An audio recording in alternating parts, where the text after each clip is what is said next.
Bonjour, je suis Jonathan Nevou, ravi de vous retrouver dans les infos du Live Matin. C'est parti pour un tour complet de l'actualité nationale et internationale. Nous débutons avec la grève des enseignants. Alors que la contestation syndicale a pris fin, des fonctionnaires du ministère de l'Éducation nationale affirment que leurs salaires du mois d'avril n'ont pas été payés, bien qu'ils n'aient pas observé l'arrêt de travail.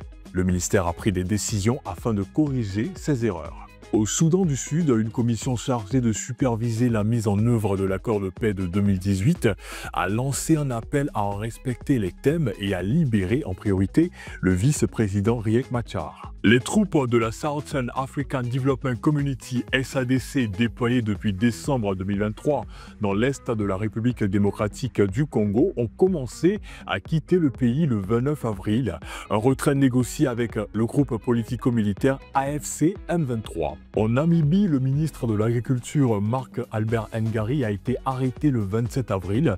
Il fait l'objet d'une enquête pour viol sur mineur dont les faits remontent à 2019.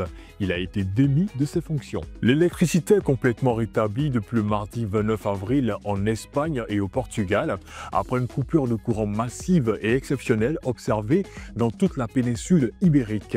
Les autorités des deux pays tentent d'établir les causes de cette grosse panne.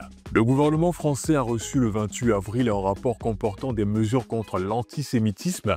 La ministre chargée de la lutte contre les discriminations, Aurore Bergé, a insisté sur son esprit universaliste et déclinable face aux autres formes de racisme. Le forum Invest Ndangele, tenu dans la ville d'Odjiné du 25 au 27 avril, s'est clôturé sur un bilan très encourageant, marqué par les intentions significatives de 559,7 milliards de francs CFA d'investissement en faveur du développement économique du district. Merci de votre attention, je vous retrouve très bientôt. Continuez à suivre Live Matin du lundi au vendredi de 6h à 9h sur Live Radio, l'information comme tu l'entends.